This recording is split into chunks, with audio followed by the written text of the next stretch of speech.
Selamat siang Ibu, perkenalkan nama saya Lucia Novembrani Setia, mahasiswa dari Sosial Ekonomi Pertanian, kelas 2020D. Hari ini saya akan mempresentasikan hasil tes saya.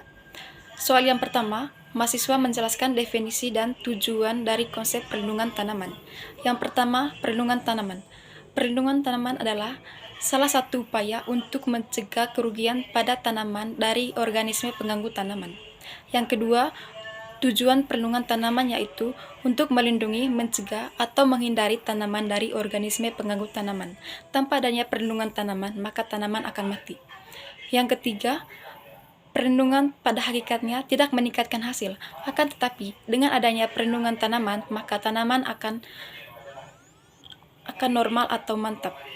Pada soal yang kedua, mahasiswa menyampaikan hasil analisis perlindungan tanaman dari organisme pengganggu tanaman. Pentingnya perlindungan pada tanaman yaitu untuk mencegah atau menghindari tanaman dari organisme pengganggu tanaman. Manfaat pentingnya perlindungan tanaman yaitu untuk mempertahankan produktivitas, kualitas, maupun kuantitas pada tanaman.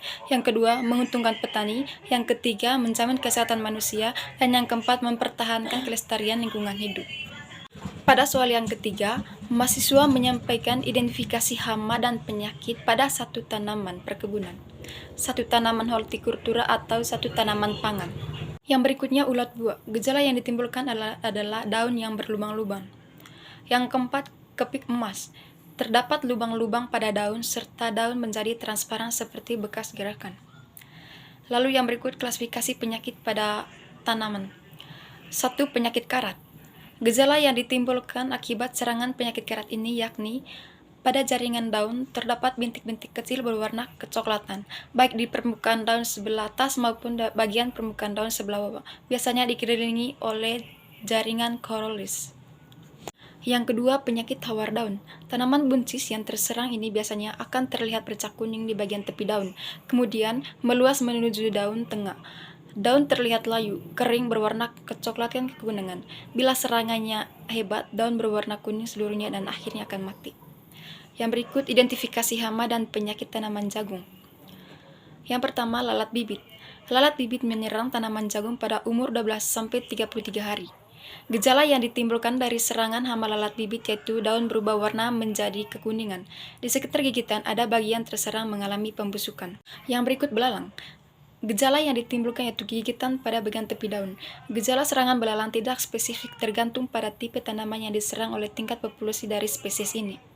Yang berikut penggerak batang jagung. Hama penggerak batang jagung menyerang tanamannya itu dengan terjadinya serangan yaitu adanya serbuk berwarna putih, besertakan di sekitarnya permukaan daun dan bunga jantan patah. Yang berikut penyakit pada daun.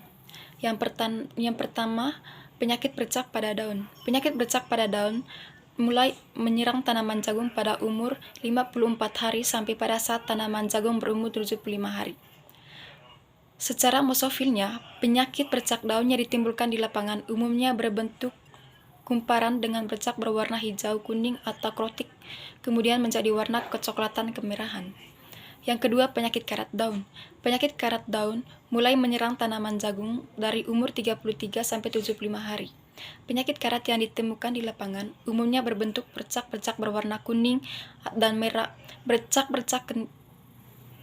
Pada soal yang keempat, kita akan menjelaskan gejala yang ditimbulkan akibat serangan dari salah satu hama atau penyakit pada tanaman. Contohnya tanaman cabai. Hama yang terdapat pada tanaman cabai ini menyerang dengan cara mengisap permukaan cairan di bawah daun dan ditandai dengan bercak-bercak pada daun dan akan berwarna coklat dan akhirnya akan mati. Yang kedua, penyakit pada tanaman cabai ini. Pengaruh kelayuan pada tanaman daun yang terserang mulai dari bawah daun menguning serta menjalar ke atas ranting dan sampai pada batang, maka buah akan gugur dan mati. Sekian dan terima kasih.